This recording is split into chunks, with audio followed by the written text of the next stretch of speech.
Olá, queridos irmãos e irmãs da Igreja Batista Evangélica Moriá. Um enorme beijo para todos, estou com saudades. Mais um mês se inicia e Deus tem sido muito bom conosco, tem nos guardado, tem nos protegido, tem estado ao nosso lado. Eu convido todos os irmãos para a mensagem, para os louvores. Vamos abrir os nossos corações para o que Deus tem para nós. Um enorme beijo.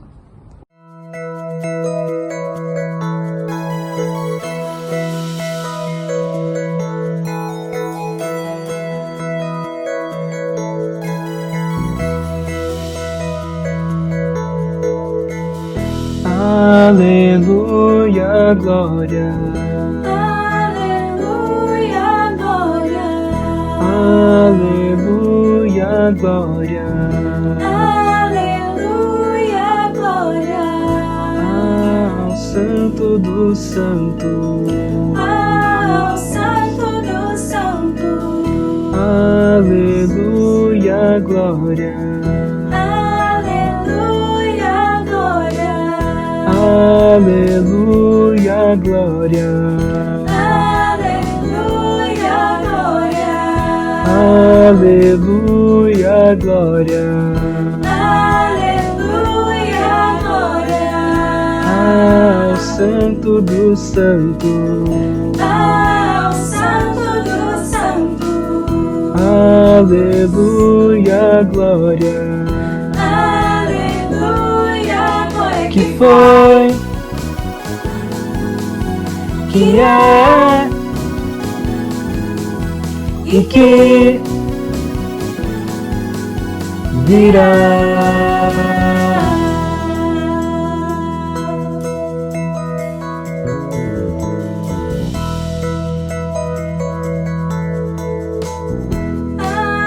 Aleluia, glória.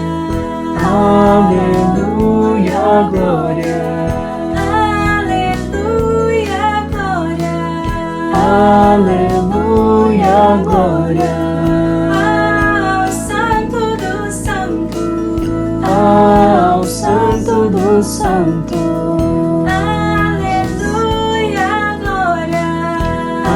Aleluia, glória. Que foi, Que é e que virá.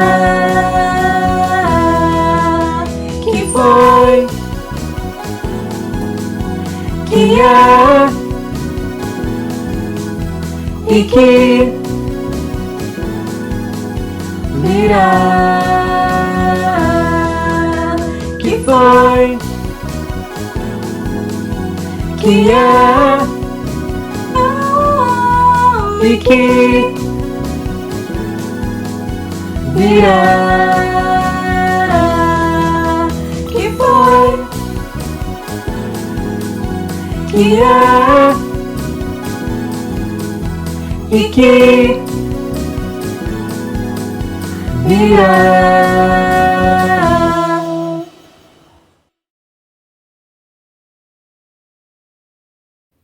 Vamos orar? Nosso Deus e Pai, louvado e engrandecido seja o teu nome. Nós te bendizemos, Senhor, pela riqueza da tua palavra que temos nas nossas mãos. Te agradecemos pelo teu amor imensurável, ó Deus. Te agradecemos pela salvação que nós temos através de Cristo Jesus. Te louvamos pelo Espírito Santo que habita no nosso coração. Obrigado, Deus, pelo teu cuidado pelas nossas vidas.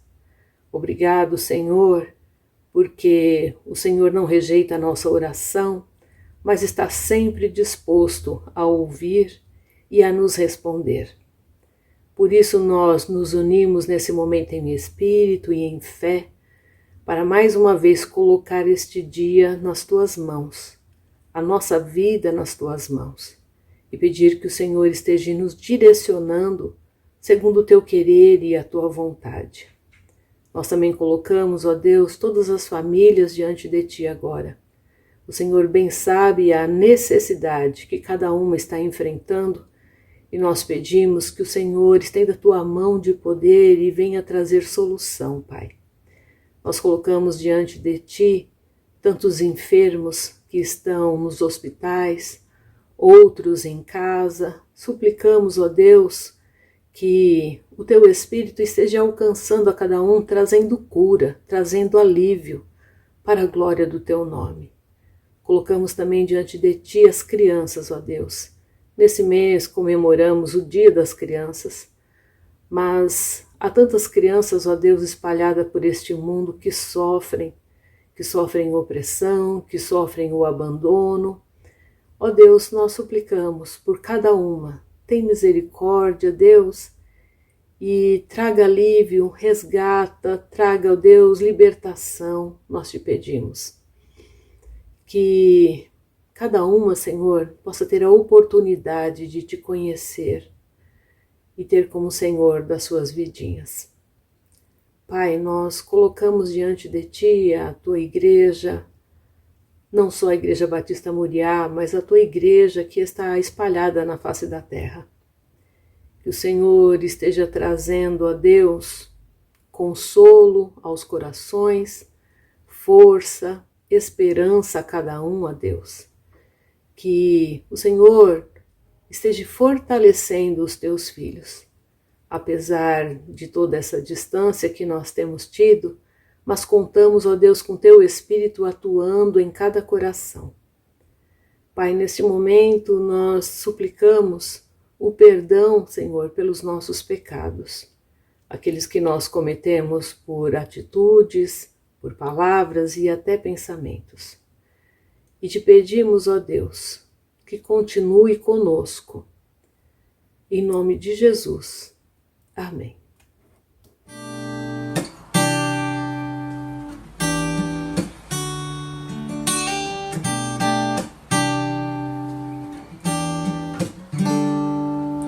Descendi dos altos céus,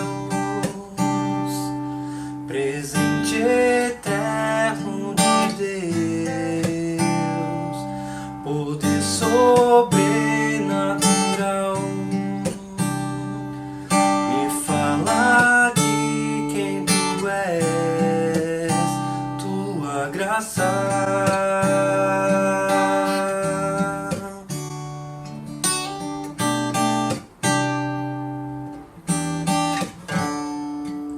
Clareia minha visão, é força pra prosseguir, alegra o meu coração, me lembra quem sou em ti.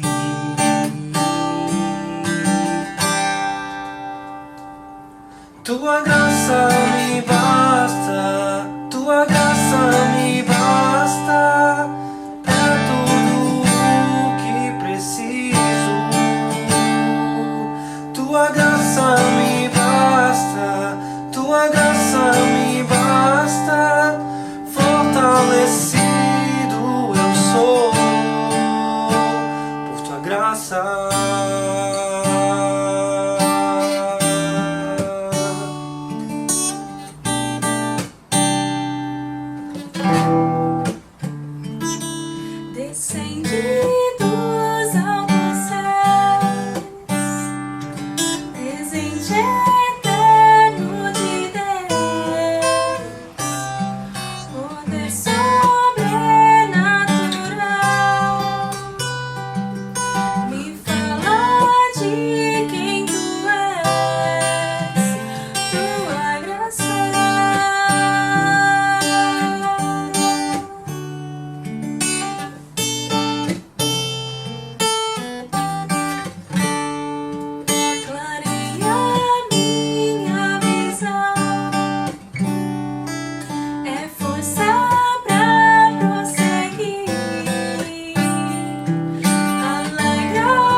Boa noite, queridos irmãos da Igreja Evangélica Batista Moriá.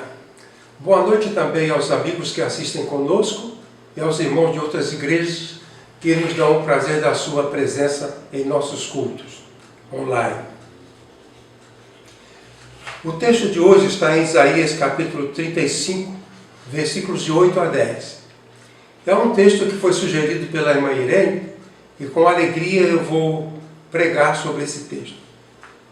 Terei prazer em atender a qualquer pessoa que sugerir, que solicitar um tema ou um texto para pregação nesses nossos cultos. Vamos então ler o texto. E ali haverá uma estrada, um caminho que se chamará o caminho santo. O imundo não passará por ele, mas será para os remidos. Os caminhantes, até mesmo os loucos, nele não errarão. Ali não haverá leão, nem animal feroz subirá por ele, nem se achará nele. Mas os remidos andarão por ele. E os resgatados do Senhor voltarão, e virão a Sião com júbilo, e alegria eterna haverá sobre as suas cabeças. Com gozo e alegria alcançarão, e deles fugirá a tristeza e o gemido. O nosso tema é: o que acontece quando Deus prepara um caminho para nós? O que acontece quando Deus prepara um caminho para nós? A ideia básica do texto é a ideia do caminho santo. É uma expressão de Isaías, o caminho santo. Caminho, no sentido bíblico, é um modelo de vida em que nossos sentimentos e ações são colocados sob controle divino, levando-nos a alcançar os propósitos. Esses propósitos são colocados por Deus em nossas vidas. A volta do povo do cativeiro na Babilônia foi possível por causa de um conjunto de condições estabelecidas por Deus, que Isaías chama o caminho santo. Deus prepara caminhos para nós. O método que Deus usou, os recursos que Ele usou, as providências que Ele tomou para que o povo pudesse voltar do cativeiro e se restabelecesse, e se estabelecesse novamente em Jerusalém, Isaías chamou isso de caminho, caminho santo. E Deus prepara caminhos para nós. O que acontece, então, quando Deus prepara caminhos para nós? Vamos analisar essa questão em 3 assertivas. Primeira delas: quando Deus prepara um caminho para nós, Ele nos qualifica para andar por Ele. Quando Deus estabelece para nós um modo de vida, porque caminho, na Bíblia, como eu falei ainda há pouco, é um modo de viver. Quando Deus coloca para nós um modo de vida, um jeito de viver, Ele nos qualifica para viver dessa forma. Então, quando Deus prepara para nós um caminho, Ele nos qualifica para andar nesse caminho. O texto diz assim: ali haverá um bom caminho, caminho que se chamará caminho santo. O imundo não passará por ele, mas será para os remidos. Há 2 tipos de candidatos a andar no caminho que Deus prepara: o imundo e o remido. Os imundos, o imundo não é qualificado para andar no caminho que Deus prepara. Os remidos são qualificados. Então, se Deus nos prepara um caminho, Ele nos qualifica para caminhar nessa estrada, para andar nesse caminho. Quero continuar dizendo, em primeiro lugar, que o imundo, o chamado imundo, não é qualificado para andar no caminho santo. O caminho é santo, a pessoa é imunda, então o imundo não é qualificado para andar no caminho santo. O texto diz: o imundo não passará por ele. O imundo é aquele que não tem lugar em um determinado mundo. A palavra imundo significa ser imundo, no sentido original, no sentido pleno. Nós chamamos de imundo uma coisa suja, uma coisa desprezível, mas no sentido primitivo, no sentido pleno, imundo quer dizer sem mundo, é aquele que não tem mundo. Então, o imundo é aquele que não tem lugar em um determinado mundo. Ele é descrito na Bíblia como profano, idólatra, feiticeiro. Esse é o imundo descrito na Bíblia.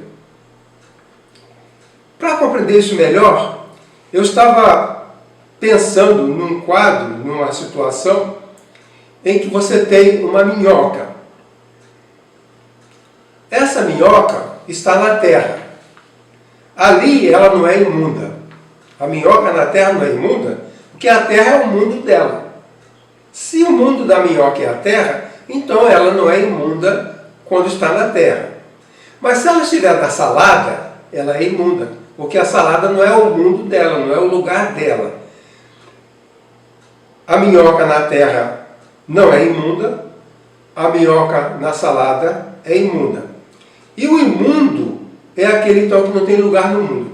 Há um mundo de Deus, há um mundo que Deus preparou, há um caminho que Deus preparou, e algumas pessoas não são qualificadas para esse caminho, para esse mundo. E então o profeta Isaías diz que esse mundo que não passará por ele. Quando eu era adolescente, já batizado, eu resolvi um dia entrar num bloco de carnaval. E eu saí, fui lá onde estavam os blocos desfilando, eu entrei num bloco de carnaval e fui com o bloco e fiquei ali uns 5 minutos. Aí eu saí do bloco. Sabe por quê? Porque o bloco de carnaval não era o meu mundo. Eu estava fora do meu mundo. Eu era ali um imundo. Quer dizer, eu estou no mundo que não é meu. Eu sou imundo.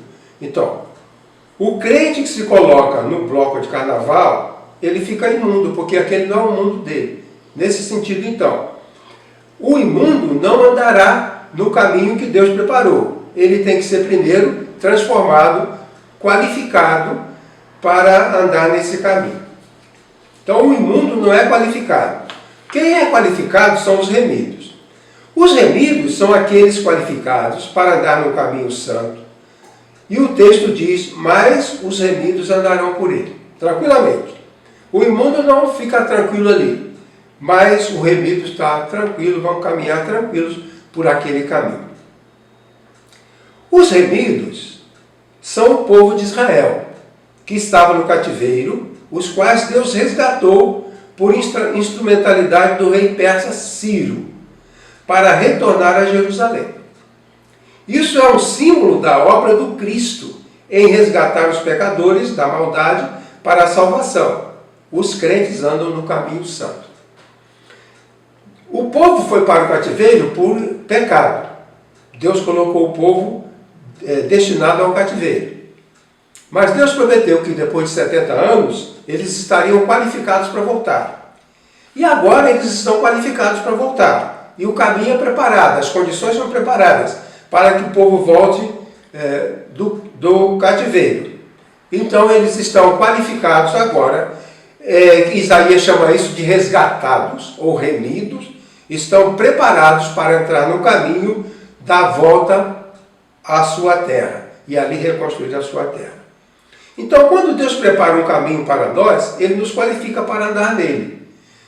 O caminho é qualificado para os remidos e não é qualificado para os que não são remidos, para os profanos, para os maus, para os idólatras. O caminho santo não é qualificado para essas pessoas, ou essas pessoas não são qualificadas para o caminho santo. A segunda assertiva diz que quando Deus prepara um caminho para nós, Ele remove todos os obstáculos.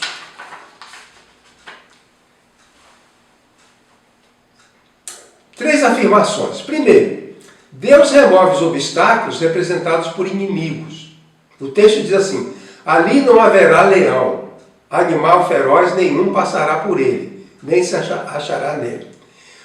O caminho da volta do cativeiro é um caminho que foi livre de inimigos. Eles podem ir tranquilos. Na verdade, o rei Ciro, que deu a ordem para eles voltarem do cativeiro, deu toda a segurança para eles.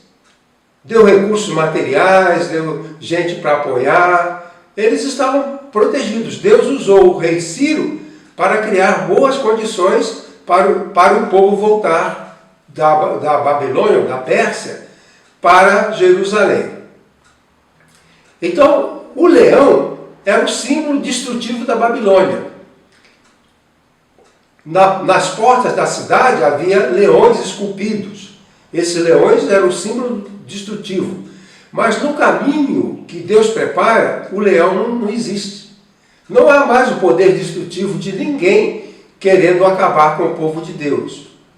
Os egípcios não eram poderosos mais, os babilônios também não eram poderosos mais, os sírios não eram poderosos mais, os moabitas, amalequitas. Então não havia nenhum leão que ameaçasse o povo de voltar do cativeiro. Deus removeu os obstáculos humanos. Gente que era perversa e má, que poderia atrapalhar o povo. Por esse caminho, então, chamado Caminho Santo, o povo deve voltar do cativeiro. Esse caminho é também um símbolo da libertação do pecado pelo sangue de Jesus. Tem uma conotação messiânica.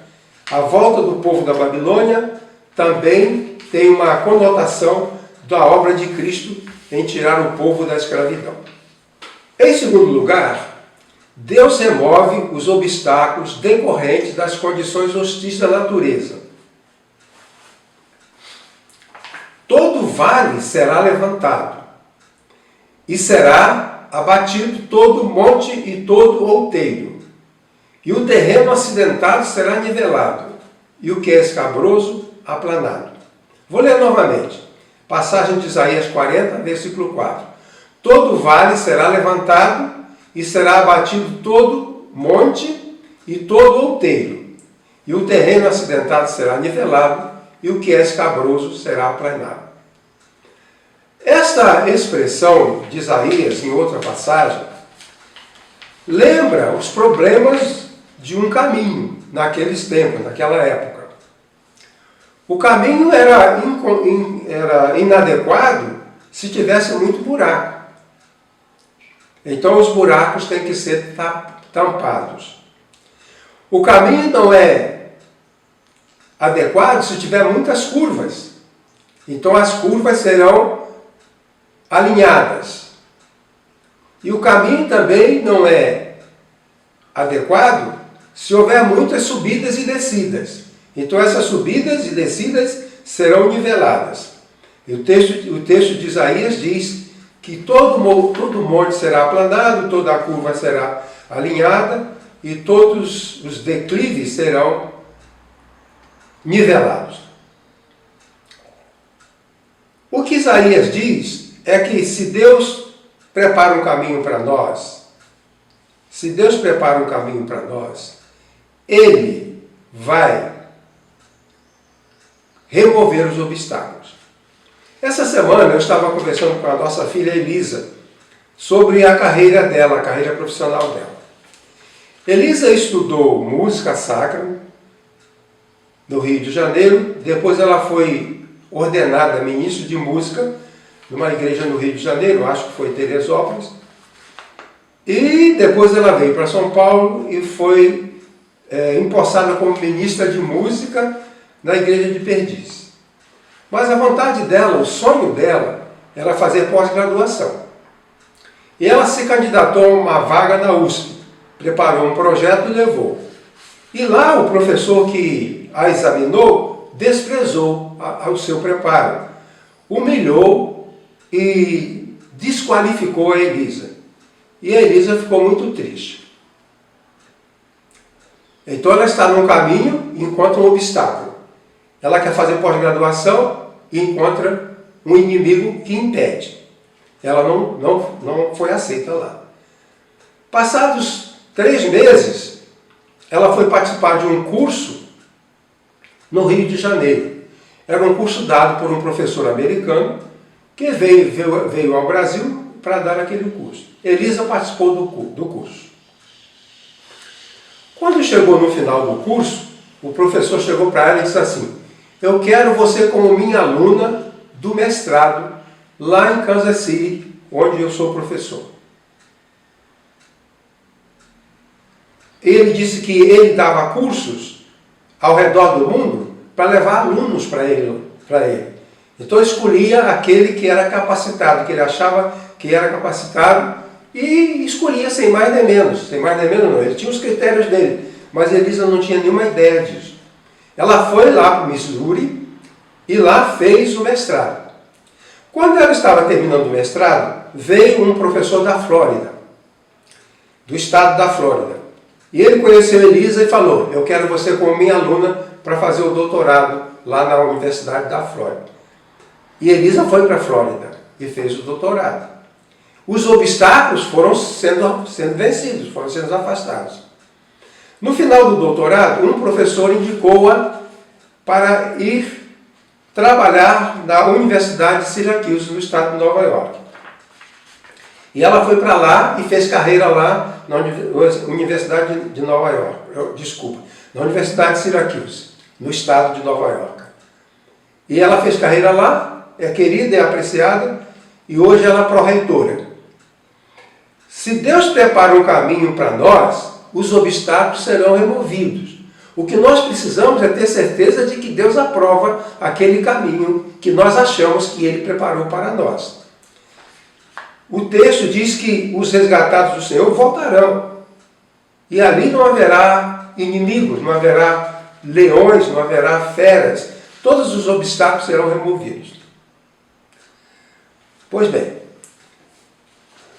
Deus remove os obstáculos da limitação humana.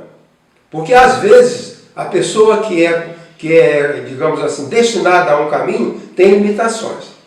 O texto diz assim, vejam só: quem quer que por ele caminhe, não errará, nem mesmo o louco. O profeta se refere àquelas pessoas desprovidas de instrução, deficientes mentais, perturbados mentais, ou de uma condição humana imprópria qualquer. Se Deus prepara um caminho para nós, Ele vai nos qualificar, mesmo que nós tenhamos deficiências.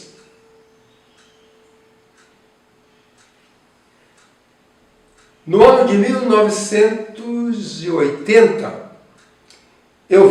nós estávamos no Rio, vim a São Paulo participar do Retiro dos Pastores Batistas do Estado de São Paulo. Vim apresentar uma palestra sobre um tema que eles pediram. Eles pediram o tema O Pastor e a Doença Mental. Eu preparei um trabalho e vim e apresentei aquele texto. Havia um pastor que gostou muito e pediu para publicar, porque esse pastor era redator de uma revista, de uma universidade no Rio de Janeiro. E ele pediu se podia publicar na revista aquele trabalho. Eu falei com ele que tudo bem, ele podia publicar. Ele publicou e uma pessoa escreveu no número seguinte da revista, um médico cardiologista da Ilha do Governador, escreveu naquela revista uma réplica, uma desclassificação do meu trabalho. Porque ali eu falei que a esquizofrenia é uma doença que afeta 1% da população. em qualquer lugar do mundo, em qualquer raça, qualquer cor, qualquer condição social. E falei então que se um pastor tem uma igreja de 600 membros, estatisticamente ele poderá ter 6 esquizofrênicos na sua igreja. Porque muitas pessoas não querem que haja doentes mentais na sua igreja. Eu ouvi de uma igreja que excluía, se um irmão apresentava um transtorno mental, ele era excluído da igreja porque eles diziam que dava mau testemunho. Que o louco, doente mental, dava mau testemunho. E este irmão lá da Ilha do Governador, ele contestou o que eu disse. E ele disse o seguinte, vejam bem o que ele falou. A igreja não pode ter esquizofrênicos. Por quê? Se ele é crente, ele não fica esquizofrênico. E se ele é esquizofrênico, ele não tem como se converter, porque ele não tem condição de entender o plano de Deus. Eu li essa réplica e fiquei perplexo. Pretendi escrever um outro artigo, depois eu desisti. Eu não vou entrar em polêmica. Mas aquele irmão achava que o esquizofrênico não pode ser crente, porque se ele é crente não fica esquizofrênico, e se ele é esquizofrênico ele não tem como se converter. Aí, nessa ocasião, eu me lembrei muito do Nelson. O Nelson era um moço que aceitou o evangelho na nossa igreja lá no Rio de Janeiro, na Chatuba. Nós fazíamos cultos, antes do culto na igreja, nós fazíamos reuniões ao ar livre. E um dia nós estávamos fazendo o culto ao ar livre e um moço muito estranho se aproximou. Eu me aproximei dele, conversei com ele e ele era uma pessoa estranha. E convidei para ir à igreja. Ele foi à igreja.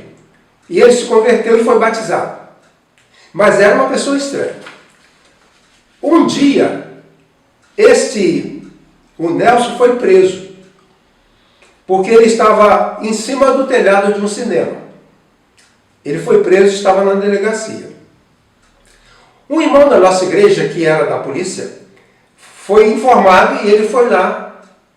E explicou o que o Nelson era da igreja e que talvez ele não estivesse bem e tal. E liberaram o Nelson. O Nelson foi contactada a família dele e a família levou o Nelson para uma cidade do estado do Rio. Os anos se passaram, muitos anos se passaram. Eu me casei, estudei teologia, estudei medicina, tinha os filhos, tinha a família. Eu estava de plantão num hospital na região da Serra, no Rio de Janeiro.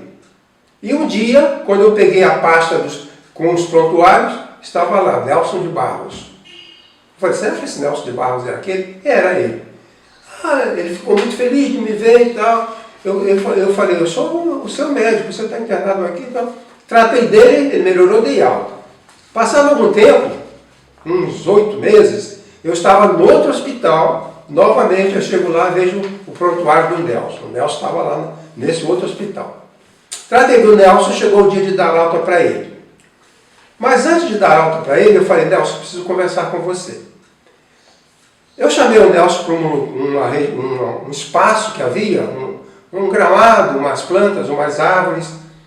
E ali falei, Nelson, é o seguinte, eu vou te dar alta, você está bom para ir para casa. Agora, Nelson, eu quero saber uma coisa. Você se lembra, Nelson, quando você aceitou Jesus na igreja e foi batizado? Eu me lembro. Eu falei, Nelson, você entra em crise, você fica nu, você grita, você fala palavrão, você quebra as coisas. Como é que você explica isso, Nelson, sendo você um crente? Ele disse assim para mim, olhou muito sério para mim e disse, Elias, eu tenho esquizofrenia, mas eu não tenho problema com a minha vida espiritual. Eu falei, Nelson, mas e a sua salvação? Ele disse, é o seguinte, a minha doença está no meu corpo.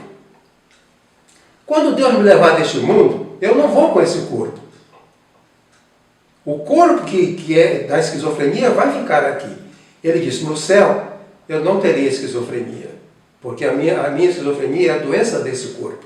E quando eu for para o céu, eu não vou ser esquizofrênico. Deus não terá problema para me levar para o céu, porque no céu eu não serei esquizofrênico. Aí eu abracei o Nelson profundamente, um abraço bem intenso, e depois dei alta para ele. Eu nunca mais o vi.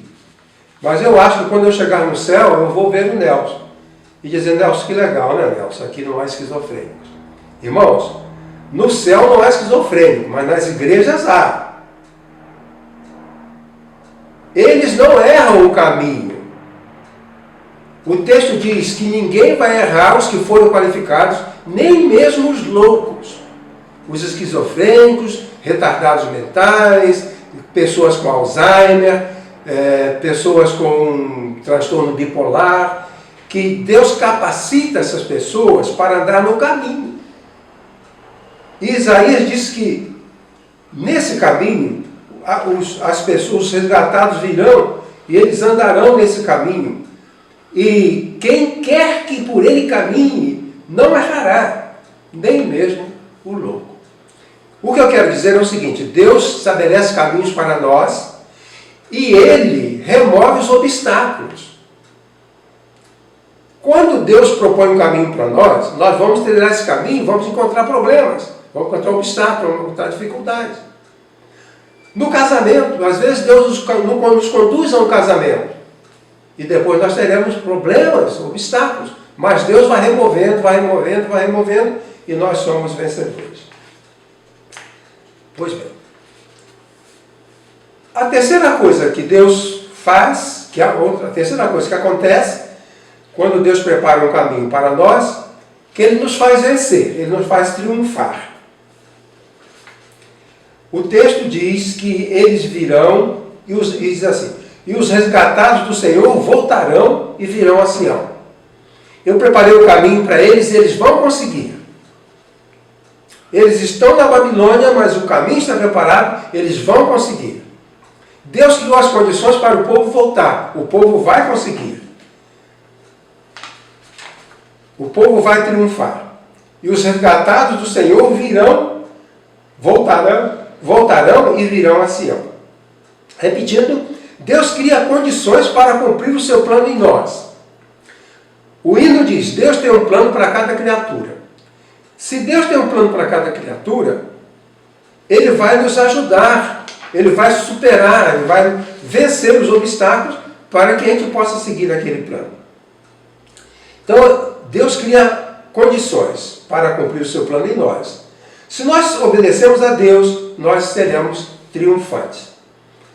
O povo é triunfante porque volta da Babilônia, volta para Jerusalém e ali reconstrói a sua terra, a sua cidade. Isso eu chamo de triunfo. O triunfo implica em alegria. Implica em vitória, implica em alegria. Vitória é uma coisa, triunfo é outra coisa. O triunfo inclui a vitória e inclui a alegria. Por exemplo, se um jovem estuda medicina, ele venceu, terminou o curso, venceu. Mas se ele não tem alegria em exercer a medicina, ele foi vitorioso, mas não triunfou. Porque no triunfo há alegria. Aquele que triunfou vai ficar feliz. Por exemplo, a pessoa que se casou vai ser feliz, vai ficar feliz, vai gostar de ter feito aquilo. E o que nós vemos hoje em dia, que são muitos profissionais descontentes. Ele foi vencedor, venceu todas as tarefas, fez suas teses e agora é infeliz. Conheço pessoas que lutaram para fazer um percurso de desenvolvimento profissional e depois essas pessoas não são felizes. Uma coisa é vitória, outra coisa é triunfo. Porque triunfo é vitória mais alegria. E o texto diz que eles terão alegria, alegria abundante, alegria, ele diz assim, alegria eterna haverá sobre as suas cabeças. Deus cria condições para cumprir o seu plano em nós. E nós podemos ser triunfantes. E esse triunfo implica não somente em vitória, mas também em alegria. Eu acho que alguns de vocês devem conhecer a expressão vitória de Pirro. Pirro era um rei que ficou conhecido porque ele foi com seu exército para a guerra. E ele ganhou a guerra, venceu a guerra, mas o seu exército foi destruído. Então ele teve vitória e não teve alegria. Porque ele triunfou ele venceu os inimigos, mas ficou arrasado, ficou destruído. Agora ele é uma pessoa triste, não tem mais o seu exército. Muitas vezes nós somos assim. Nós vencemos, mas não triunfamos. Porque aquele que triunfa fica bem. Ele não só está ali, mas está bem. Não só ele é um médico, mas ele é feliz. Não só ele é um professor, mas ele é feliz. Há professores que ficam reclamando da sua condição, quer dizer, fizeram tudo, todos os obstáculos foram vencidos, agora é infeliz e não quer continuar ali. O texto de Isaías nos permite compreender a importância do triunfo para aqueles que seguem o caminho que Deus determina. Há 4 afirmações que eu anotei sobre a alegria. Alegria é uma das primeiras emoções que a criança aprende a expressar. Os bebês já aprendem a expressar quando estão alegres. A alegria faz muita falta. Há mais de 200 milhões de pessoas deprimidas no mundo. Esse número era antes da pandemia. Agora deve haver uns 300 milhões. Havia uns 200 milhões de pessoas deprimidas. Agora com a pandemia, com tanta gente que morreu, deve ter mais pessoas deprimidas. A vitória sem alegria é insuficiente. O triunfo é vitória mais alegria. O texto diz que haverá alegria eterna, haverá sobre as suas cabeças. Aqueles que triunfam desfrutarão de alegria. Essa alegria tem 2 características. É uma alegria expressiva e é uma alegria duradoura. A alegria vai ser vista nas suas cabeças. No passado, as pessoas costumavam usar a sua cabeça para demonstrar suas emoções. Se era tristeza, colocava cinza na cabeça. Se era alegria, colocava perfume e flores. Nos triunfos, que eram desfiles de vitória, as pessoas usavam perfume. Por isso diz que o perfume haverá nas suas cabeças. Todo mundo sabe que eles estão alegres. Se uma pessoa aparece em algum lugar com a cabeça perfumada, significa que ela está bem, que ela está feliz. Porque os infelizes não usam perfume, teoricamente falando. Pois bem, Deus promete alegria que pode ser expressa, porque tem a ver com a cabeça. O rosto da pessoa alegre está demonstrando essa alegria. A cabeça dessa pessoa está demonstrando essa alegria. E essa alegria é eterna. Quando uma pessoa participava de um triunfo, ela colocava perfume na cabeça e participava do triunfo. Mas depois, 2 dias depois, 3 dias depois, 1 semana depois, ela não estava mais festejando e não havia mais o perfume. Aqui diz que o perfume vai ser eterno. Essa alegria que nós temos em seguir o caminho de Deus é para sempre. Ele diz, haverá alegria eterna, haverá sobre as suas cabeças. Não é aquela alegria que murcha e que acaba. Pois bem, quando Deus prepara um caminho para nós, Ele nos faz triunfar. O povo de Israel tem vitória porque saiu do cativeiro, mas tem alegria também. Por isso chamamos de triunfo. Vitória sem alegria não é triunfo. Conseguir alguma coisa e depois ficar infeliz com aquilo que conseguiu não é triunfo. Porque há pessoas que lutam para conseguir uma coisa, depois são infelizes naquilo. Isso não é triunfo. Mas vitória e alegria é triunfo. Pois bem, quero concluir. Vou dizer para você o seguinte. Da mesma forma como Deus criou condições para que seu povo saísse do cativeiro e retornasse para Jerusalém, ele cria condições dentro do plano que tem para nós, a fim de que alcancemos os propósitos determinados por ele. Quando Deus prepara um caminho para nós, ele nos qualifica para andarmos neste caminho. Ele remove todos os possíveis obstáculos e ele nos faz triunfantes, vitoriosos e plenos de alegria. Que Deus nos ajude a entender os seus caminhos, que Deus nos ajude a compreender o que Ele quer de nós e que Ele nos dê vitória e alegria, como seus filhos, como seus remidos. Deus abençoe a todos. Amém.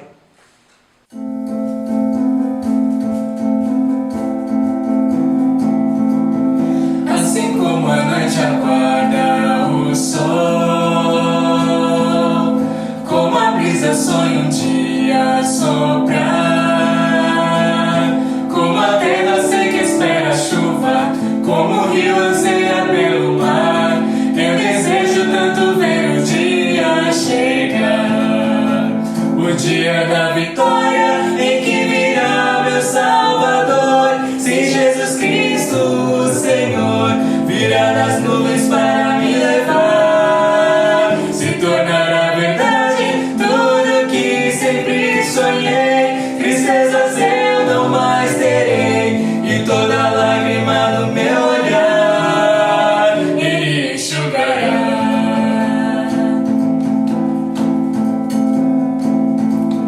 Braços levantados, livres do mal, igualdade e justiça haverá.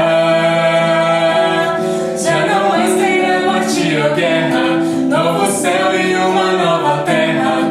Eu desejo tanto ver o dia chegar, o dia da vitória em que virá meu Salvador. Se Jesus Cristo, o Senhor, virá das nuvens para me levar, se tornará verdade tudo que sempre sonhei. Tristezas eu não mais terei, e toda lágrima no meu olhar Ele enxugará. O dia da vitória em que virá meu Salvador. Se Jesus Cristo, o Senhor, virá